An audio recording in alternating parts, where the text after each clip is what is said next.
Falando aí dos dados técnicos, né, que a gente encontra, a gente vai falar primeiramente sobre os dados de entrada. Dependendo aí de onde você for baixar o nosso datasheet, não necessariamente só o nosso também, tá? Mas óbvio que a gente vai falar da Afronis aqui, né?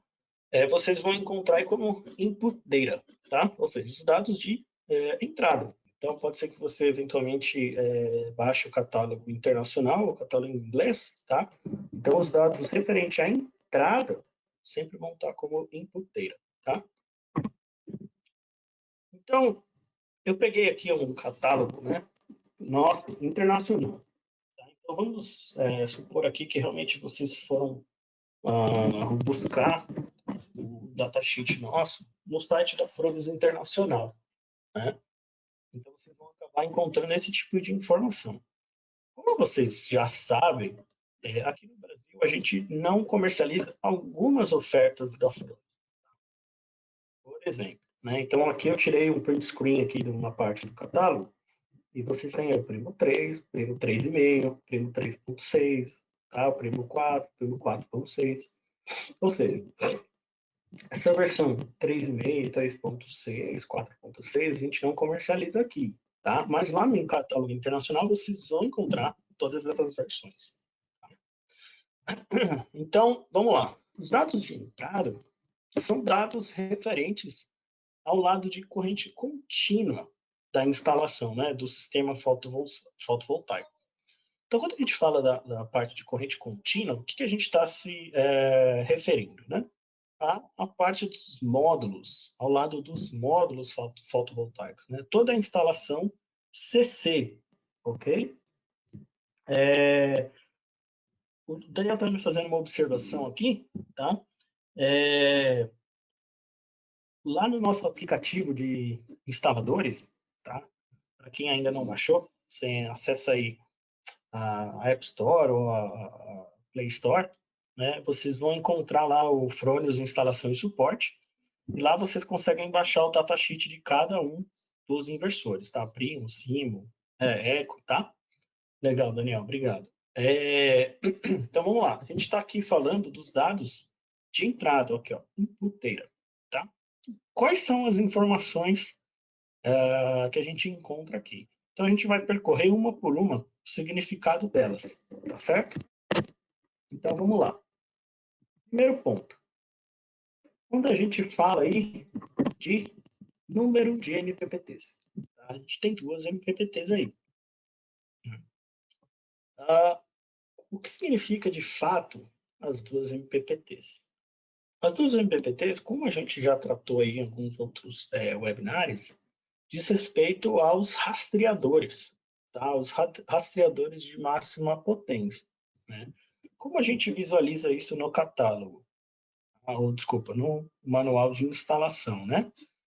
Você tem aqui ao lado esquerdo marcado lá no borne do inversor como 1 mais, 1 mais, 2 mais, 2 mais, tá? Então, o que significa isso? Eu tenho duas entradas para MPPT1, ou seja, entrada 1 da MPPT1, entrada 2 da MPPT1, ou seja, 1 mais, 1 mais. 2 mais, 2 mais, a mesma coisa. Ou seja, eu tenho 2 bornes para um MPPT1, 2 bornes para 2. Logo aqui à direita eu tenho 4 bornes negativos, tá? E aí é comum para todos eles, para todas as strings, no caso, tá? Isso, no inversor, no próprio inversor, eu vejo desse jeito, tá? Aqui já uma imagem geral aqui do produto, eu vejo aqui em azul a MPPT1 e aqui em amarelo a MPPT2, mais destacado aí para vocês entenderem como é que a gente visualiza isso, tá certo? MPPT, muito tranquilo. Tá? Então, esses dados ali no meu de MPPTs diz respeito a isso, tá? E a MPPT, o fato de ter duas MPPTs, a gente vai usar em quais situações, né? Onde eu tiver, por exemplo, como esse caso, duas águas, tá? Então eu tenho duas orientações aí distintas na minha casa. Esse caso também tem orientações distintas, tá? Então, nesse caso aqui eu tenho leste-oeste. Aqui, gente, antes que vocês também comentem, tá invertido aqui o norte e o sul, tá? Normalmente ele sempre vai tentar direcionar para o sul, porque aqui são figuras extraídas aí dos catálogos internacionais, tá? Então, para quem está na Europa, vai acabar orientando os seus painéis para o sul, e a gente aqui na América Latina vai, na América do Sul, vai orientar os nossos painéis sempre para o norte, tá? Então aqui a gente vê duas situações de orientações diferentes, né? Então aqui leste-oeste, aqui mais oeste-sul, tá? Com tamanhos também diferentes de strings.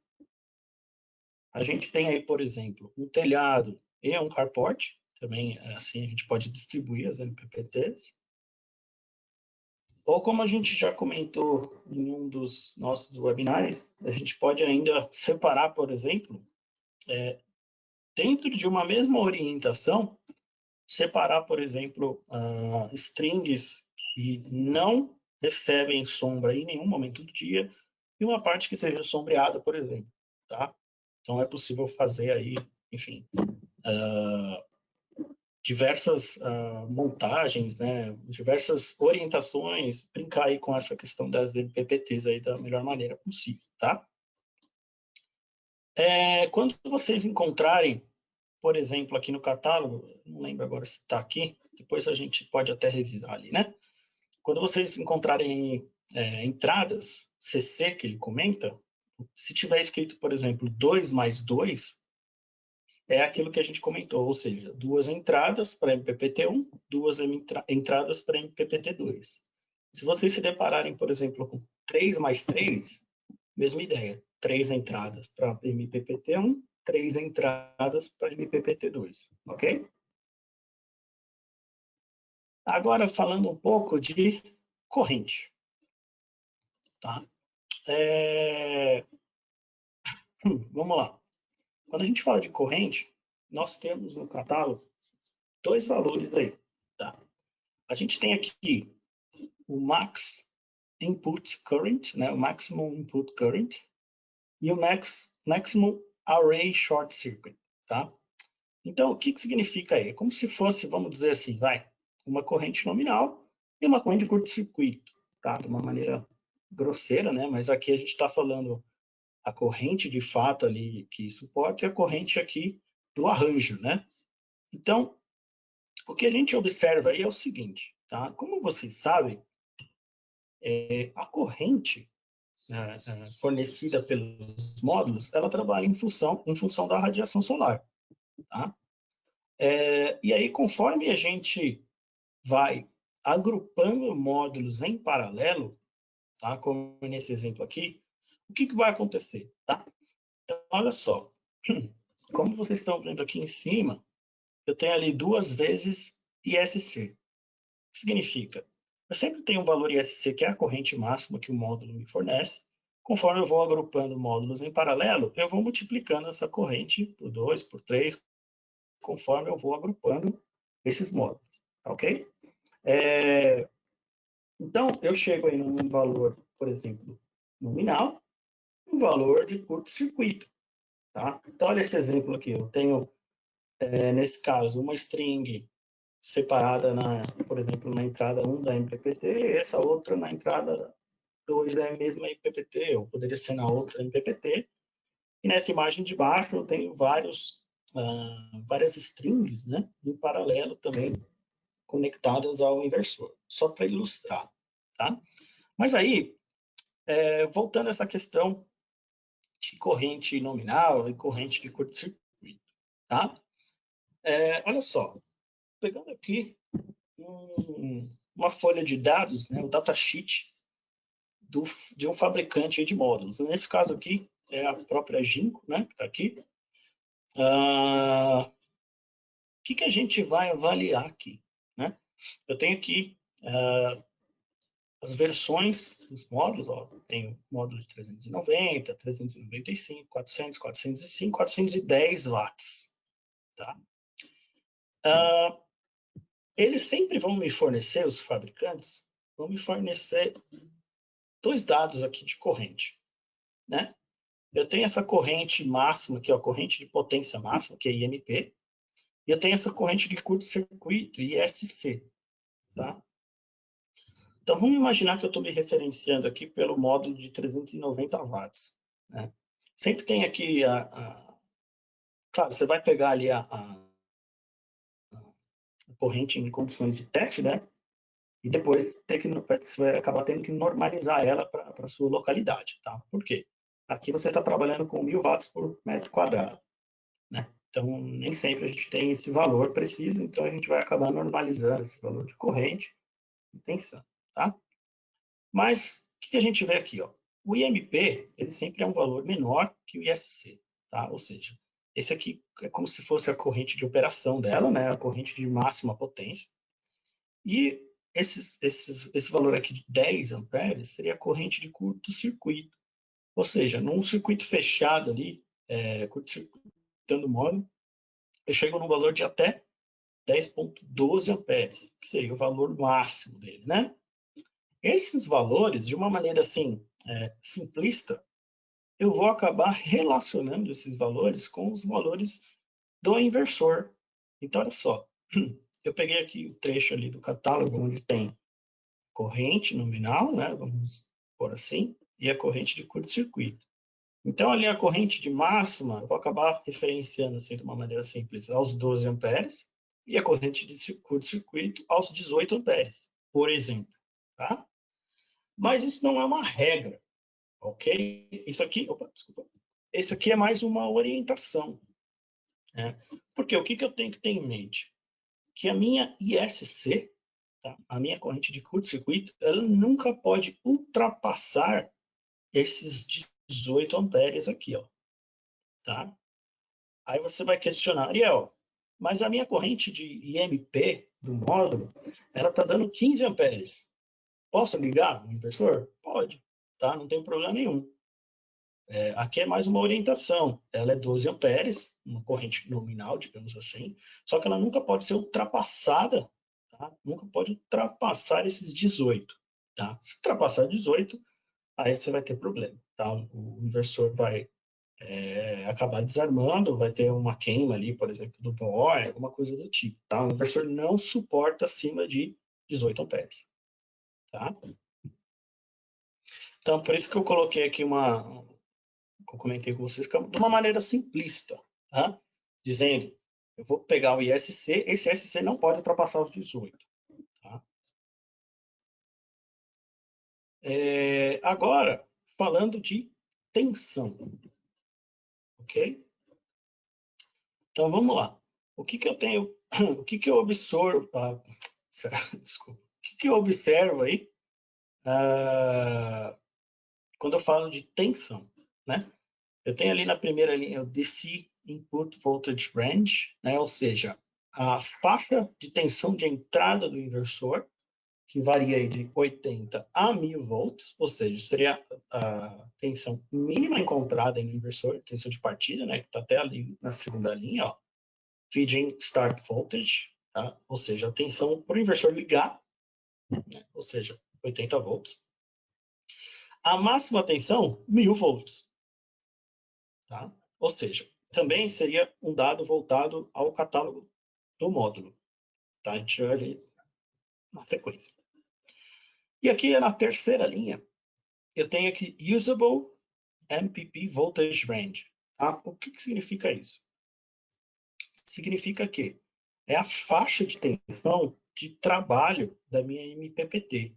Ou seja, a partir de 80 volts, ela começa a funcionar e ela trabalha no máximo até 800 volts. Tá? É onde eu garanto a eficiência do inversor. Então, essa é a faixa de trabalho da MPPT. Okay? Como vocês sabem, agora um pouquinho diferente ali da questão da corrente, conforme eu vou agrupando os módulos em série, eu vou aumentando agora a tensão. Então, olha aqui onde está o meu mouse aqui. Vocês estão vendo ali o ponto VOC. Se eu agrupar mais um módulo aqui, eu vou para 2 VOC. e assim por diante. Eu vou constituindo uma string, tá? E essa string vai ter uma tensão máxima, tá? Então, aqui, por exemplo, ó, vou agrupar 5 módulos, ela vai ter uma tensão máxima de operação e uma tensão máxima de circuito aberto, ok? É como se fosse o que a gente comentou da corrente, né? Você tem uma corrente máxima de operação, tá? Que é onde você encontra um ponto máximo de conversão de energia, e você tem a ISC, que é a corrente máxima de curto-circuito. Nesse caso é a mesma coisa. Eu tenho uma tensão de operação, que vocês vão ver agora na sequência, e eu tenho uma tensão de circuito aberto, que é o máximo que eu posso chegar, ok? Então, olha só. Pegando aí os dados do módulo novamente, eu vou encontrar as seguintes, os seguintes dados aí, né? Então, eu tenho ali a tensão de potência máxima, chamada de VMP. Aqui do lado direito, vocês estão vendo aí duas curvas, né? A curva vermelha é a curva do módulo, né? O comportamento de um módulo. Então, vocês vão ver a corrente máxima sempre o ISC, tá? E a tensão máxima aqui no eixo X é sempre o VOC. No meio do caminho disso tudo, né? Ali onde está escrito MPP, né? Ou seja, o Maximum Power Point, eu tenho um maior equilíbrio ali entre a corrente que eu consigo fornecer em trabalho e a tensão que eu consigo fornecer em trabalho. Tá? Esse, de fato, é o meu ponto máximo. Tá? É onde eu consigo equilibrar a maior corrente e a maior tensão.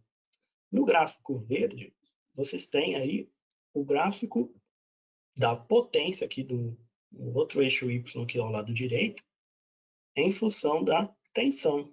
E aí vocês veem que quando eu caso ali a corrente e a tensão do módulo, consequentemente eu caso ali o pico da curva de potência por tensão, tá? Então ali eu tenho o meu maximum power point, tá? Esses dados no módulo são quais? Ó? Então ali o VMP está aqui embaixo, tá? Então é o máximo tensão aí de trabalho. E o VOC seria o quê? A máxima tensão em circuito aberto, ok? Quando eu ainda não tenho carga. Seria a máxima tensão que o módulo consegue entregar. Uma vez conectado, esses módulos também eles tendem a cair essa tensão, né? Então, você acaba trabalhando com o VMP. Tá? Mas, para efeito de cálculo, você sempre tem que seguir as duas coisas. Tá? Então, você tem que seguir a VMP. Tá? Então, essa VMP ela tem que estar dentro da faixa de operação da MPPT, lá quando você fala do inversor. E o VOC ele nunca pode ser maior do que aquela tensão máxima do inversor. Então, quando a gente falou lá que ele vai até 1000 volts, né? O VOC pode ser 1000 volts? Não, né? Por quê? A gente sabe que a tensão ela trabalha em função da temperatura. Se a temperatura cair abaixo daquilo que você acabou planejando, projetando, você vai ter uma tensão superior àquela que o inversor suporta, né? Você vai acabar atuando o inversor. Né? Então, você vai acabar comprometendo ali o trabalho dele, pode vir até a queimar ali, por exemplo, a entrada do inversor. Lógico, ele tem as suas proteções integradas. Tá? Mas esse tipo de problema, por exemplo, são problemas que a garantia não cobre, porque são erros de projeto. Tá? Então, justamente, o que o catálogo está te fornecendo é para você não cometer esse tipo de erro. Tá certo? Então, o VMP, a combinação dos módulos na string tem que estar dentro daquela faixa, tá? Que a gente mostrou ali, de 80 a 800. E o VOC nunca pode passar os 1000, tá? Então, a gente sugere até que chegue ali nos 900, 900 e pouquinho no máximo, tá? Para ter justamente essa folga, caso você, enfim, venha projetar ali com os valores que não são tão próximos da realidade. Tá? Por fim, até aqui eu tinha esquecido que eu coloquei aqui, ó, número de conexões DC, né? Quando vocês veem ali, ó, 2 mais 2. Se eu tenho duas MPPTs, como comentado ali anteriormente, eu tenho duas entradas para uma, duas entradas para outra. Tá? Então, nesse exemplo aqui, eu tenho a indicação. Tá? Nesse desenho, até poderia ter colocado as duas strings juntas, né, no mesmo MPPT. Porque se elas estão na mesma orientação, têm o mesmo tamanho, tudo bem, eu posso colocar aqui na entrada direta. Por quê? Aí eu não preciso utilizar, por exemplo, uma string box. Eu venho aqui com uma string, venho aqui com uma outra string. Tá? Deixa eu indicar aqui com o mouse para vocês. Tá? Então, eu poderia vir aqui com o cabo dessa string e conectar aqui na entrada 1, com o cabo da segunda string conectar na segunda entrada da MPPT1. Tá? Lembrando, contanto que elas estejam na mesma orientação e possuam o mesmo comprimento de string, né? Ou seja, a mesma quantidade de módulos. Beleza? Por último, nos dados de entrada, tá? O que a gente percebe aí? Tá? A gente enxerga opa, tá ali, max PV generator output, tá? Ou seja, maximum PV generator, né? Ou seja, o que? A máxima geração, tá, dos módulos, né? Ou a potência máxima, né? Que a gente, para ficar mais fácil, a potência máxima que o inversor pode suportar em sua entrada, né? Então, olha só, quando eu vejo ali o primo 3 e vejo aqui 4,5, o que significa isso? Lembra quando a gente fala de oversizing? É exatamente isso, tá? Ou seja, eu estou aqui falando do máximo, capacidade máxima, além daquela que o inversor foi projetado, tá? Nesse caso, quando a gente se refere ao primo 3 e enxerga ali maximum 4,5, maximum PV generator aqui, a gente está observando uma variação de 50% acima da sua capacidade. Tá? Então, quanto que é esse 4,5 aqui dividido por 3? Tá? Vocês vão chegar aí nesse 50% acima do seu valor. Ok? Então, isso é o que é aí que a gente percebe os dados de oversizing. Tá? Então, para quem não conhece oversizing, né, ou overload, enfim, cada um coloca um nome nisso aí, né? A gente tem uma solução comum que, por exemplo, agrupa uma determinada quantidade de painéis, tá? Se eu sobredimensionar esse inversor, eu estou, na verdade, adicionando mais painéis. Lógico, eu poderia fazer o caminho oposto também, né? Para aquela mesma quantidade de painéis, colocar um inversor menor, tá? Mas visualmente, para quem não conhece, é isso que a gente está mudando, né? E aí eu tenho o seguinte, né? O que acontece nesse caso, tá? Então, vocês vão ver nessa curva aqui. Nessa curva vermelha, aqui ilustrada, eu tenho um inversor, por exemplo, dimensionado de acordo com a potência da instalação. Então, vamos imaginar que esse é um inversor de 3 kW, tá? Com 3 kW de módulos instalados, né? Então, eu tenho 3 kW pico de módulos, 3 kW de inversor, tá? Sempre lembrar dessas duas coisas, são coisas distintas, tá? Esse inversor, ele vai acabar atingindo o seu pico, né? Sempre numa situação ideal, em 3 kW.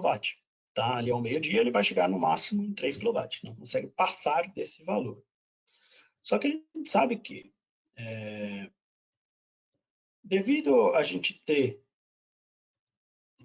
uma série de perdas durante o caminho, no próprio sistema, ou seja, perdas com módulos que não possuem uma eficiência de 100%. Então, você tem uma perda nas conexões, você tem perdas no cabo, eventualmente tem perdas na string box, nas conexões, na chave, e, claro, você sempre tem uma pequena perda também no inversor.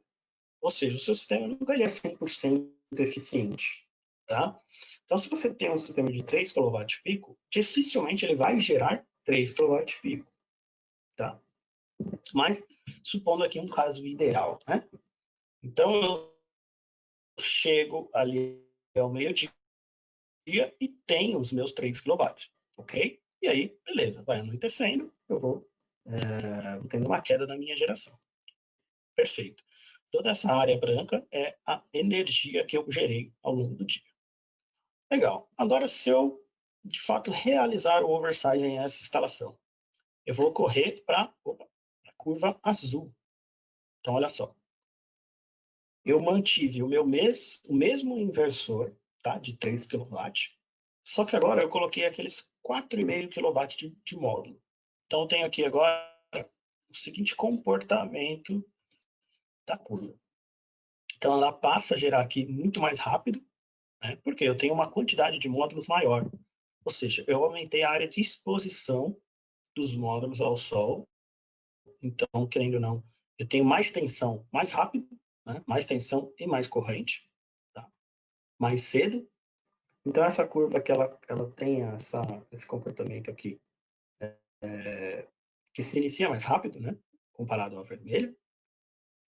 Só que, no momento que essa curva atinge os 3 kW, né, existe um próprio equilíbrio do inversor de trabalhar com a tensão e com a corrente para que mantenha-se os 3 kW. Tá? Então, ele nunca vai passar desses 3 kW. Tá? Imaginando como essa curva se comportaria, seria esse restante da curva aqui. Ó. Ela iria atingir o seu pico lá em 4,5 e cair, certo? Só que o inversor não deixa passar mais do que 3 kW. Ele não te entrega mais do que 3 na saída. Tá? Ou seja, essa área achurada aqui em vermelho é a parte que eu perdi, digamos assim, né? É a energia não convertida. Tá?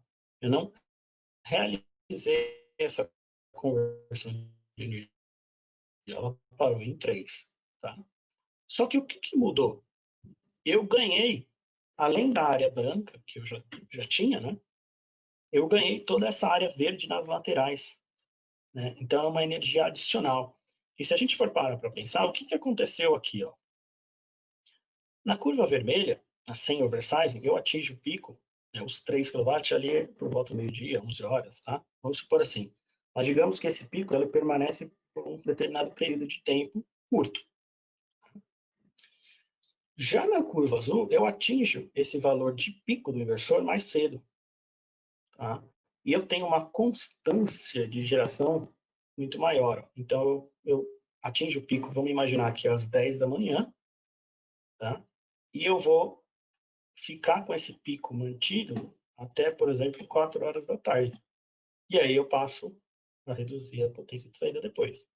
Ou seja, eu tenho uma constância maior. Esse é o ponto. Eu vou converter aquela energia de 3 kW constantemente ao longo do dia. Enquanto uma situação sem oversize, isso não acontece.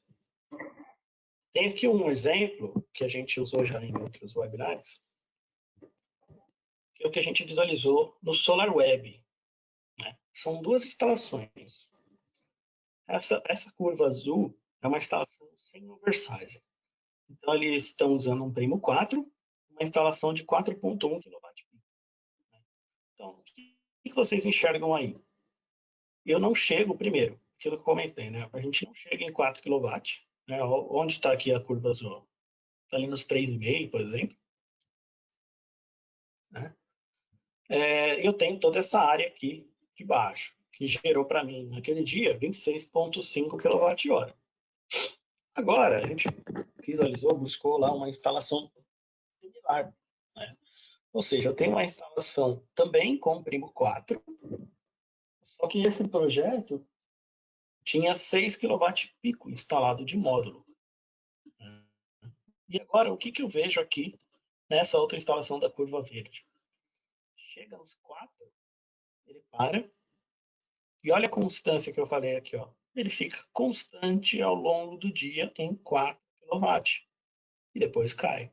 Ou seja, a minha área, né, que é a energia que eu gerei, é muito maior. Olha aqui, 41,1 kWh. Traduzindo isso, né, um comparativo, quanto mais energia eu gerei aqui? Eu gerei 35% a mais. tá? Comparando essas duas instalações, ok? Então é isso que a gente enxerga, tá legal? Pessoal, a gente vai colocar algo novo agora aqui para vocês no webinar, né? Que é a questão das dúvidas, perguntas, né, alguns quizzes aí para vocês, tá? Até como uma maneira de feedback para nós, se vocês estão conseguindo absorver o assunto, e também para facilitar a nossa, para facilitar com os sorteios também que a gente tem feito aí ao longo da semana. A gente vai colocar como mais um critério aí para ajuda nos sorteios, ou seja, responder esses questionamentos que nós vamos fazer, tá? Então, finalizando esse tema aqui de entrada, né, de dados de entrada, eu vou colocar para vocês aí uma questão na tela, para vocês responderem, tá? Então, é só selecionar qual é a alternativa correta, né, que vocês acreditam que seja correta, tá? E enviar para nós. Então, vamos lá. Então, vocês já devem estar vendo aí na tela a pergunta, né? Então, esse primeiro questionamento, né? Qual a tensão máxima de entrada encontrada nos inversores primo? Tá? Lembrando, tensão máxima de entrada.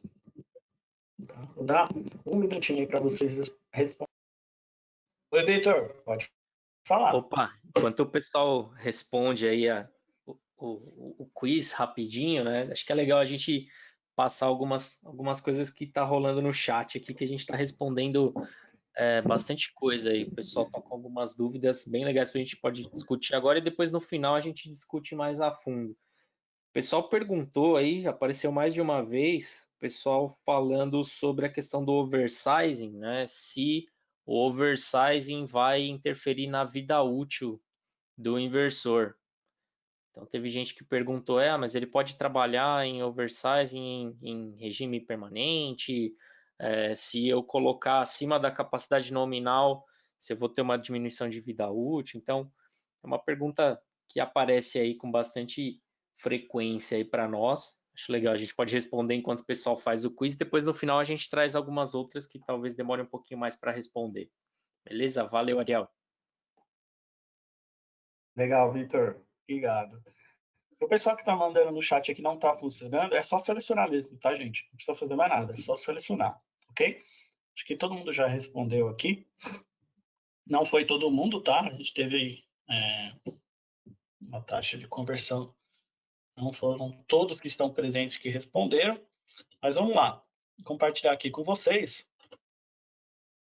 Então, vocês devem estar vendo aí um pouco do resultado. Então, 73% das pessoas colocaram em 1000 volts, né? 1000 VCC. E 20% 800 VCC. E 1% colocou 1100. Tá? Aqui qual que foi o questionamento, né?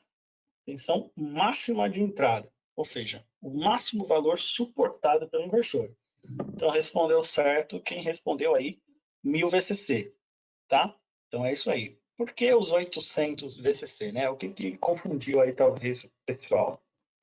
800 VCC é a máxima tensão de operação do inversor, ok? Ou seja, é onde a MPPT trabalha. Ela vai trabalhar até 800. Acima disso, ela não consegue mais converter, ou seja, ela está perdendo muita potência, tá? E aí, quando a gente fala de máxima tensão, é a máxima tensão de projeto mesmo, 1000 VCC, ok?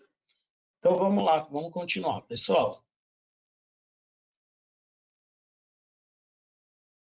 Então, agora vocês já devem estar vendo a minha tela de novo, né? Vamos falar agora um pouquinho sobre os dados de saída, que é muito mais tranquilo, né? Vamos lá. Os dados de saída, né, quando a gente encontra aí no catálogo, a gente está falando aí de dados referentes à parte de corrente alternada, ou seja, sempre referenciada à conexão com a rede. Então, aqui tem um apanhado do que a gente encontra no catálogo e a gente descreve isso de que maneira, né? Então, vamos falar ali primeiro sobre a corrente, ou desculpa, potência, né? potência nominal de saída e a potência máxima de saída. Então, o que a gente tem aqui? É exatamente aquilo que a gente falou anteriormente, né? Ou seja, o quanto que o inversor consegue entregar em sua saída. Tá? Então, a primeira ali seria a potência ativa, né? E em segundo ali a potência aparente. Né? A gente vai falar depois na sequência, mas como o fator de potência sempre vem e necessariamente tem que vir de fábrica em 1, tá? Essas potências sempre serão iguais, ok? Então, na verdade, quando a gente fala ali de saída, potência de saída, é o máximo que o inversor vai poder entregar para vocês. Então, quando há aquele corte aqui, digamos assim, que o pessoal chama de clipping, né, no inversor, é o máximo ali, onde que ele vai barrar. Tá? Então, no caso ali do primo 3, em 3 kW, ele não passa desse valor. No caso ali do exemplo que a gente utilizou, foi o primo 4, né? Ou seja, em 4.000 watts, né, ou 4 kW, ele para ali naquele valor, tá? É o máximo de potência que ele vai entregar para você, ok? Agora, quando a gente fala de corrente de saída, tá? Então tá ali, ó, AC Output Current, né? O que é isso? É a corrente de saída do seu inversor, ou seja, o quanto de corrente eu estou de fato injetando na rede, tá? Então, por exemplo, quando vocês vão fazer o cálculo até de cabeamento e tudo isso, esse é o valor de corrente adequado para que você faça esses cálculos, tá? Esse é o valor que o inversor injeta na sua própria rede. Tá? Na rede aí da sua casa, esse é o valor que vai ser injetado na sua instalação, tá?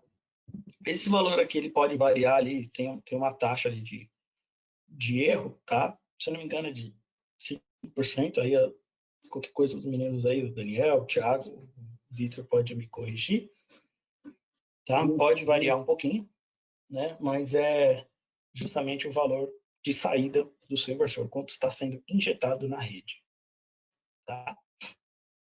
Na sequência, eu tenho os dados de conexão com a rede. Então, eu tenho ali, ó, grid connection, ou seja, a minha tensão que eu estou conectando na rede, de que maneira o inversor está sendo conectado à rede. Nesse caso do inversor primo, tá? Como esse catálogo aqui ele é internacional, o que ele diz para nós? Ele é fase neutro e terra, 220 ou 230, ok? E a frequência de operação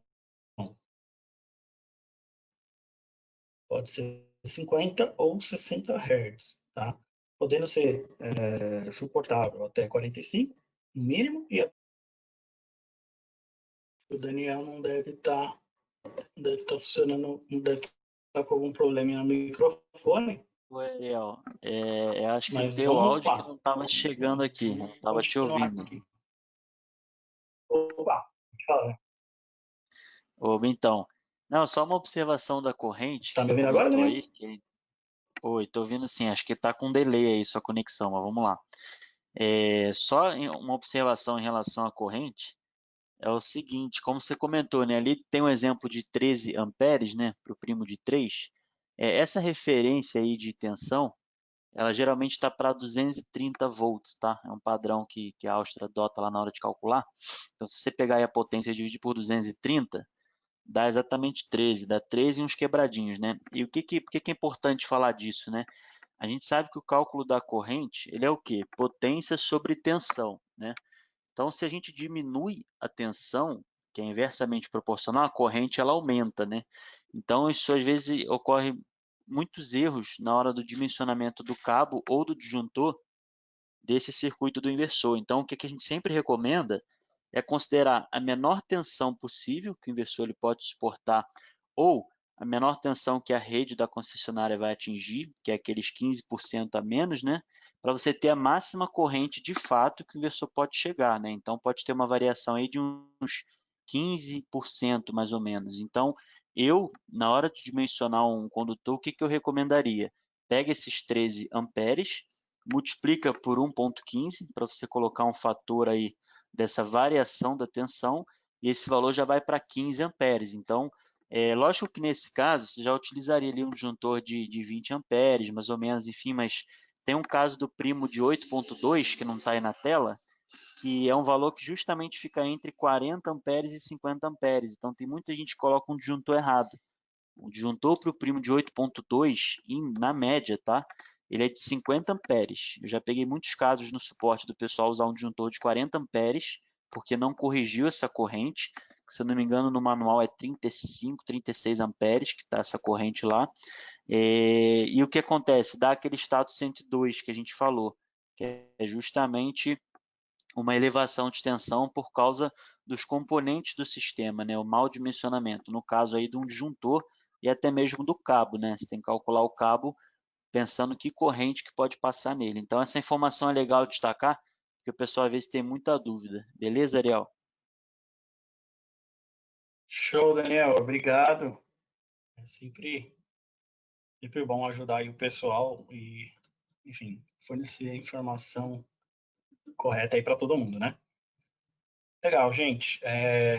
Então, aqui, quando a gente fala desses dados de conexão, tá? Seja de tensão ou seja de frequência, a gente está se referindo a como nós, né? Como nosso sistema se conecta à rede, né? A gente sabe que aqui no Brasil existem diversos tipos de sistema e a gente precisa saber como funciona a nossa conexão, né? Como é a nossa distribuição na nossa região, né? Então, como isso pode mudar.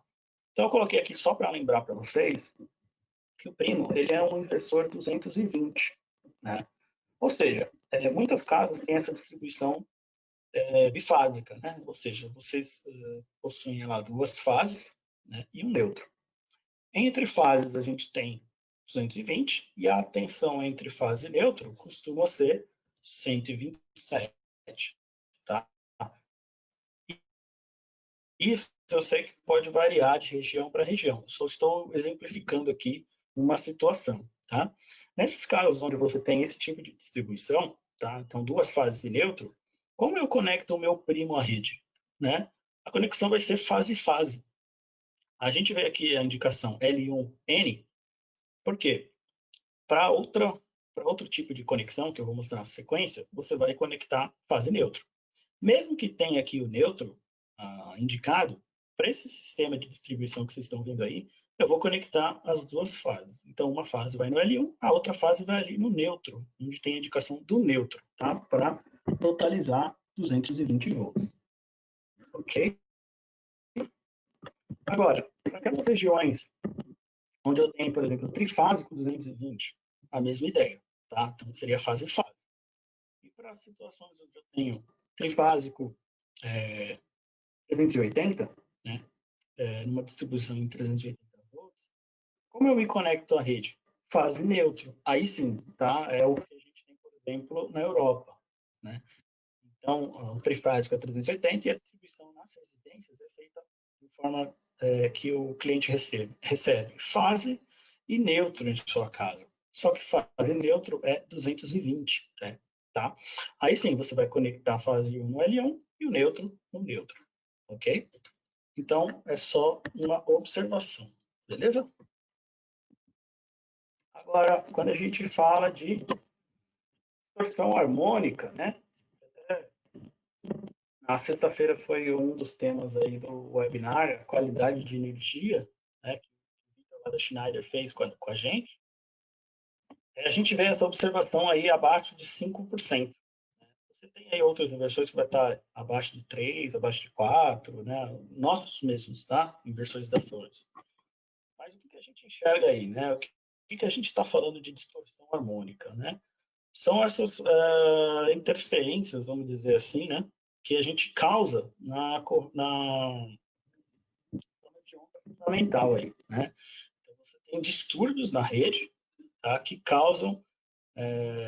podem causar um problema para os seus equipamentos, né? Normalmente, esse tipo de distúrbios na rede são ocasionados aí por equipamentos eletrônicos, etc. O inversor também insere componentes harmônicas aí na sua rede, tá? Mas tudo isso é definido por norma, né? Então, pegando ali a 16149, tá? A gente vê ali uma seção, na seção 4.6, um tópico só sobre harmônicos, né? Distorção da forma de onda. Então, a gente tem ali, enfim, uma descrição breve de como deve ser, como que tem que ser seguido, mas o que vale salientar aqui, a gente tem que se atentar a esse dado, né? Então, a distorção harmônica total de corrente, ela sempre deve ser inferior a 5% em relação à corrente fundamental, à potência nominal do inversor. Então, o inversor trabalhando ali em sua potência nominal, o quanto você vai injetar de harmônicos na rede sempre tem que ser abaixo de 5%. Se é 2, se é 3, se é 4, não tem problema. Ele só não pode ser acima de 5, ok? E no nosso caso, a gente está seguindo esses valores também, tá? Lá na mesma 16149, você tem uma tabela, tá? Dos limites máximos. Então, você tem ali as harmônicas ímpares, as harmônicas pares, e esse limite máximo aí da taxa de distorção, ok? Quando a gente fala sobre fator de potência, isso também são dados que você encontra a explicação dele na própria norma, tá? O que vai mudar aí se eu ajustar o fator de potência? Né? Você está ou atrasando ou adiantando a sua forma de onda, né? A sua potência ativa na sua instalação, tá? Então, a própria norma define ali essa questão, a mesma norma, né, 16149, que são os requisitos de conexão à rede, define, né, o que deve ser, quais são as orientações para fator de potência e a demanda de potência reativa, né? Então, de uma maneira geral, ela define que o inversor tem que sair de fábrica com fator de potência igual a 1, tá? Então, para você não injetar e não ter problemas de reativo na rede, né?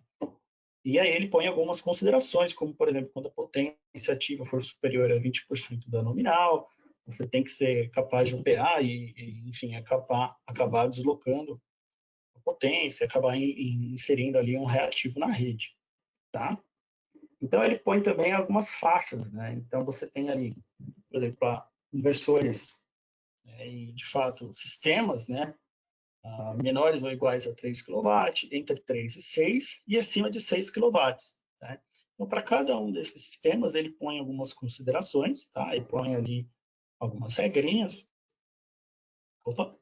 E o nosso inversor segue também todas essas opções, né? Essas regras definidas por norma. Tá? Então, quando a gente vê ali de 0,85 a 1, por exemplo, o que a gente consegue interpretar, né? Vendo isso no catálogo? Que ele tem essa opção de inserir um indutivo ou um capacitivo, né? Você tem o fator de potência ajustável e se for necessário, né, de acordo ali com as situações descritas na norma, eu tenho essa opção no nosso inversor. Beleza? Isso definido por norma, todos têm que ter, ok? Legal, antes de entrar em dados gerais para finalizar, eu sei que o nosso tempo também já está acabando, vou fazer só mais uma perguntinha aí para vocês, tá? Então, para vocês responderem mais um quiz aí. Vamos lá. A próxima pergunta é referente aí à questão da conexão com a rede CA, tá? Então, vou colocar aí para vocês na tela. Vamos lá. Pergunta na tela qual deverá ser o valor de tensão CA para a conexão do inversor primo à rede, tá? Então, vocês têm a opção aí. 80 volts, 127 volts, 220, 380 e 440 volts. Vou dar mais um minuto.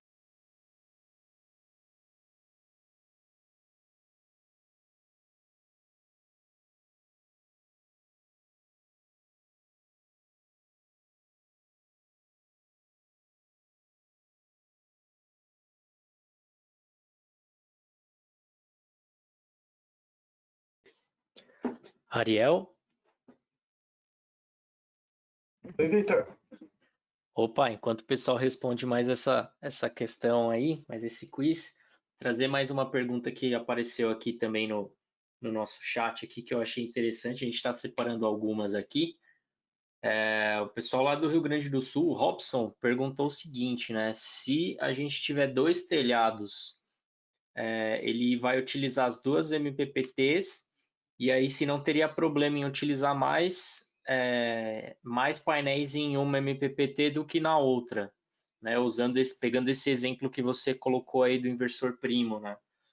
Achei bem legal essa questão, e a gente respondeu aqui para ele que sim, né? Não tem problema ele utilizar mais painéis em uma MPPT do que a outra, desde que ele respeite os limites aí do datasheet que foi o que você mostrou aí para nós.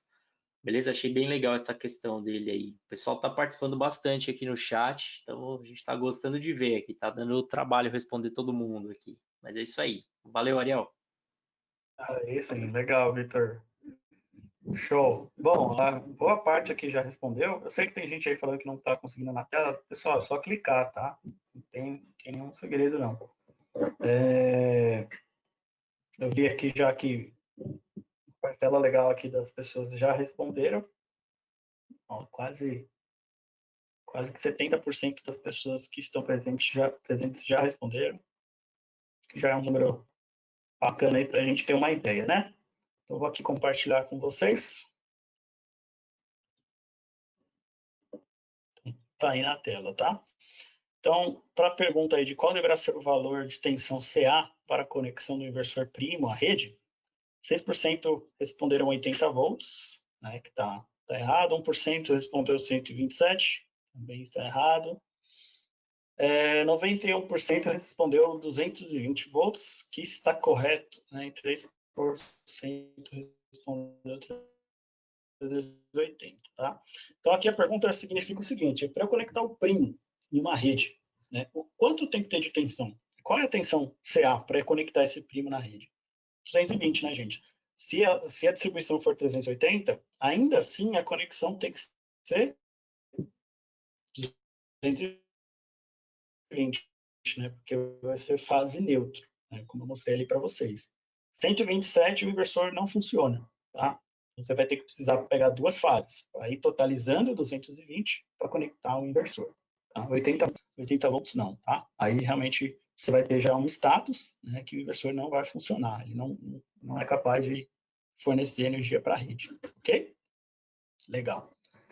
É bom que aí cada um vai sabendo onde está errando, né, e saber se está absorvendo legal as informações. Então, vamos continuar aqui para fechar, né, os dados gerais que a gente encontra no catálogo. A gente tem uma série de dados aqui são bem mais simples, mas eu queria só chamar a atenção para 2 pontos. O primeiro deles, que as 2 coisas estão ligadas, né? Então, ali, a parte de cooling, tá? E esses dados gerais estão em todas as linhas, tá? Lógico, eles vão se alterar um pouco, mas são dados gerais para toda a linha de inversores. A primeira ali, questão do cooling, né? Ou seja, um resfriamento do inversor. Então, você tem ali Regulated Air Cooling, ou seja, um resfriamento de ar regulado, o que a gente chama aqui no Brasil de ventilação ativa, né, que a gente até fez webinários sobre isso. E ali a gente tem embaixo o range de temperatura ambiente, né? Então tem ali ambient range, ou seja, a temperatura, a faixa de temperatura ambiente que o inversor pode operar. Nesse caso a gente enxerga ali menos 40 graus a mais 55 graus, ok? Por que eu queria falar sobre esse assunto? Porque a gente, apesar de já ter comentado em outros webinars, o que a gente enxerga aqui, tá? Pegando essa figura aí do nosso datasheet, vocês enxergam o seguinte, olha, Fronius Primo 8.2, né? O temperature derating dele, né? Ou seja, desclassificação por temperatura do inversor. Então, vocês veem aqui na tela 8.2, tá? Se mantendo constante aqui até 50 graus Celsius. Você só tem uma queda ali, dependendo do valor de string que você está trabalhando, tá? Então, lembra lá atrás, quando a gente falou Usable MPP Voltage Range, ou seja, a faixa de tensão da MPPT que vai até 800 volts. Então, ali nesse gráfico, vocês veem realmente que a gente está vendo as curvas até 800 volts. A curva cinza, que está junto com a vermelha ali, tá? Até 800 volts. Só a azulzinha, que é 270 volts. Você está trabalhando com uma tensão muito baixa aqui. Como o Daniel bem falou, se você tem uma tensão muito baixa, você tem correntes mais elevadas, tá? E aí você acaba superaquecendo o inversor mais rápido, tá? E aí você tem essa queda aí na potência de saída. Porém, por isso que é indicado trabalhar com tensões maiores, né? Ou seja, strings mais longas, para você ter uma constante aqui de desclassificação sem alterar. Então, vocês veem que a potência de saída ela não se altera até 50 graus Celsius, tá? Você não tem a potência, essa perda de potência na saída do inversor. E para finalizar, um outro tema que gera também muita dúvida é a questão de eficiência que vocês enxergam aí no catálogo. Eu tenho duas eficiências distintas, né? No gráfico de eficiência do inversor, eu vejo também essas seguintes curvas aí, né? Então, o que eu tenho aqui? Como interpretar essas curvas aqui, tá? Primeiro ponto, eu tenho ali um dado de eficiência chamada maximum efficiency, ou seja, a eficiência máxima. O que é isso? Como o próprio nome diz, é o máximo de eficiência que eu tenho no meu inversor, tá? O máximo de eficiência que eu falo é o quê? Relacionado à conversão de energia, tá? Então, ali embaixo, vocês até veem aqui, ó, que eu tenho uma relação, né, da potência nominal, da potência de saída do inversor relacionada à potência nominal do inversor, tá? Então, eu tenho ali, para esse caso, uma eficiência máxima de 98%, tá? Conforme eu vou aumentando ali o inversor, esses dados costumam ser um pouco maiores, né? Legal. Então, isso é o máximo que o inversor suporta, não, né? O máximo que ele consegue entregar para nós, 98%. Tá? Só que eu tenho um outro dado aí na curva, chamada de European Efficiency, tá? Então, o que significa essa eficiência europeia, né? Que gera muita dúvida. Em muitos casos, esse dado ele é considerado um dado mais confiável, mas às vezes o pessoal fala que ele é um dado mais confiável, mas ele não consegue entender do que se trata. Tá? Então, como é que a gente chega nesses dados aqui, né? Então, vocês veem que a eficiência máxima é 98, mas a eficiência europeia, por exemplo, nesse caso, é 96,1. Então, o resultado aqui, o que é feito? É realizado uma média ponderada, tá? Uma média ponderada das eficiências, né? Diferentes níveis de eficiência do inversor, tá? De acordo com o tempo que ele trabalha naquela situação, né? Então, nesse caso, é levado em consideração as condições climáticas europeias. Então, como assim, né? Vamos entender aqui, ó. Por exemplo, para chegar no dado de eficiência europeia, com o inversor trabalhando em 5% da sua capacidade, ele trabalha por quanto tempo nessas condições? Foi colocado ali um peso de 0,03. Em 10% da capacidade, 0,06. Ou seja, como se o dia estivesse amanhecendo, depois, quando ele estivesse caindo, o quanto ele fica, né, nessas condições? Por quanto tempo? Então, em 20% da capacidade ele já funciona de uma forma melhor, 30% também. Vocês já veem aqui, ó, que tanto em 50% quanto em 100%, você tem os maiores valores, né? Ou seja, o inversor tende a operar sempre entre 50% e 100%. Né? Então, a maior parte do tempo ele está aí. Ele pega esses dados, faz essa média ponderada e chega ali naqueles 96%. Só que esses dados, eles são discutíveis, tá? Porque, como eu comentei, são dados que levam em consideração condições climáticas europeias, e aqui no Brasil é diferente. Então, há aí também algumas discussões que isso deveria ser criado uma eficiência brasileira, tá? E para quem tem curiosidade, vocês ainda podem encontrar em alguns inversores um dado chamado de eficiência CEC, tá? Que vem de onde? Vem ali, ó, de California Energy Commission. Ou seja, é um outro dado de eficiência que foi criado para inversores instalados em solo americano. tá? Então, é como se fosse a mesma ideia da eficiência europeia, tá? Só que ali, como se fosse uma eficiência americana, tá bom? Bom, gente, isso é o que eu tinha para passar para vocês, tá? Eu sei que vão ficar algumas dúvidas aí sem ser respondidas. Às vezes vocês vão querer ficar sabendo de algum outro ponto que às vezes a gente acabou não comentando, tá? Mas eu espero ter sido claro, no que eu passei para vocês, espero que tenha sido bem orientativo. Então, para vocês tirarem suas dúvidas ou sugestões para os próximos webinars, ou como eu falei com vocês, solicitar a apresentação, esse tipo de coisa, mandem ali para o marketing.br@fornos.com. Aqui do lado vocês têm o QR Code para acesso ao nosso canal do YouTube. Vocês têm ali ainda o telefone e o e-mail de vendas. Aqui eu deixo também o contato do nosso suporte técnico, tá? Tanto o telefone quanto o e-mail. Então, se vocês quiserem, pode tirar um print screen aí do nosso suporte, só se atentar aí ao novo endereço de e-mail, né? Porque esse endereço de e-mail foi atualizado, antes era pv.suporte, enfim. Agora é suporte.solar@fornos.com, beleza? Agora a gente vai tirar as dúvidas de vocês, lembrando que quarta-feira a gente vai fazer esse webinar sobre quantidade de MPPTs, se realmente influencia na escolha do inversor e como que a gente faz esse estudo nos projetos em cima desse assunto, né? E agora a gente abre para dúvidas, tá? Então, tanto eu como o Vitor, o Thiago, eu e o Daniel estamos aqui para tirar as dúvidas de vocês, ok? Antes de vocês irem, tá? O Daniel quer dar uma palavrinha aqui também, mas eu queria deixar aqui para vocês mais um quiz, tá? Porque aí agora seria legal para a gente pegar esse feedback bem real de vocês, tá? Instantaneamente mesmo, de como vocês avaliam esse webinar de hoje, o tema de hoje, tá? Então, eu vou deixar aqui na tela para vocês o seguinte.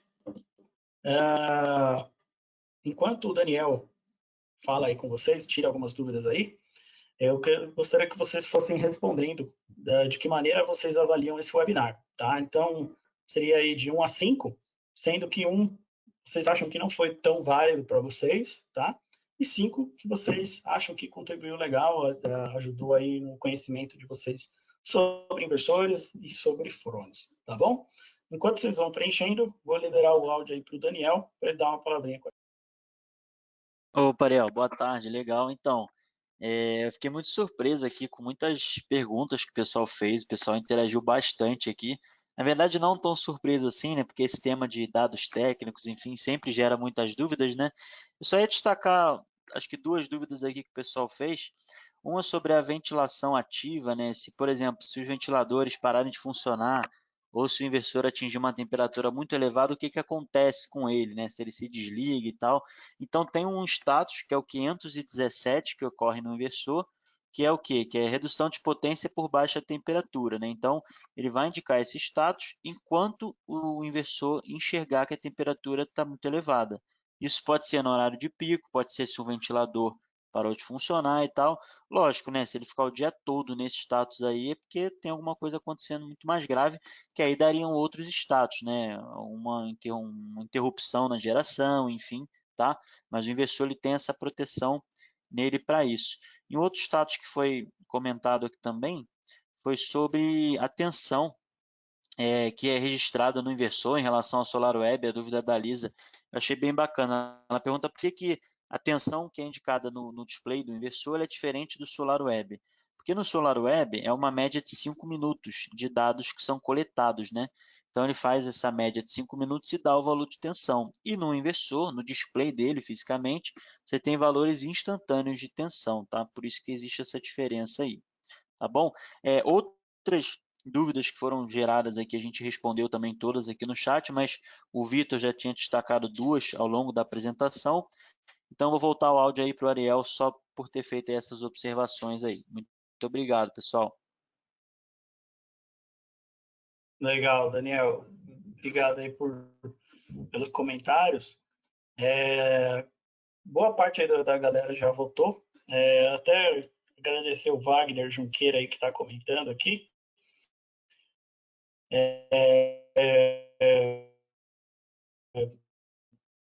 Para quem está com dificuldade de enviar, de fazer a votação na tela, então é só selecionar a opção que vocês querem e clicar em enviar, tá bom?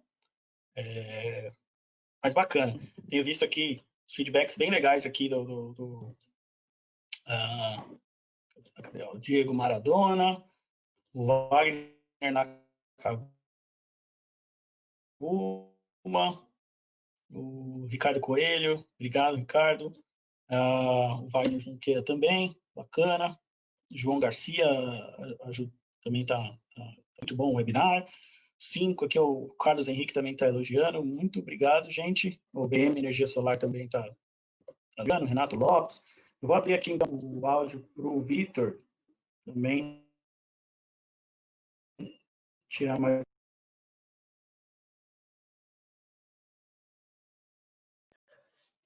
Opa, beleza, Ariel. Obrigado aí. Legal, o pessoal tá dando um feedback positivo demais aí no chat com a gente também.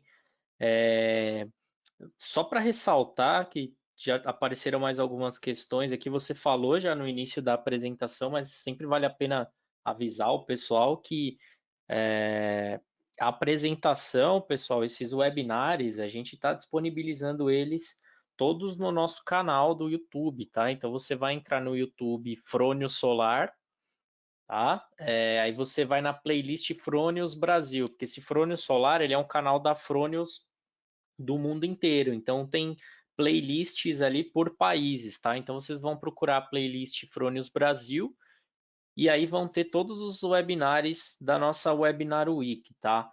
Eles têm um delay para ser publicado, tá? Então, se não me engano, acho que os últimos que a gente colocou lá foram os webinars das últimas 2 semanas. Então, de 2 semanas para cá, vocês não vão ainda encontrar as apresentações lá, mas todas que a gente fez desde a semana 1, né? Lembrando que a gente está na semana 9, elas estão sendo disponibilizadas lá no nosso canal, tá?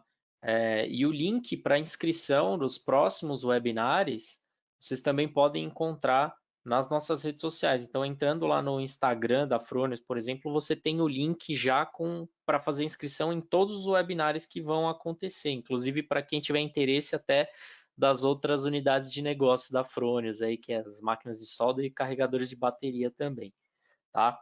Então, mais para deixar aí para vocês essa informação, então não se preocupem que isso aqui vai ficar disponível para vocês no YouTube, no nosso canal, tá bom? Valeu, Ariel, obrigado.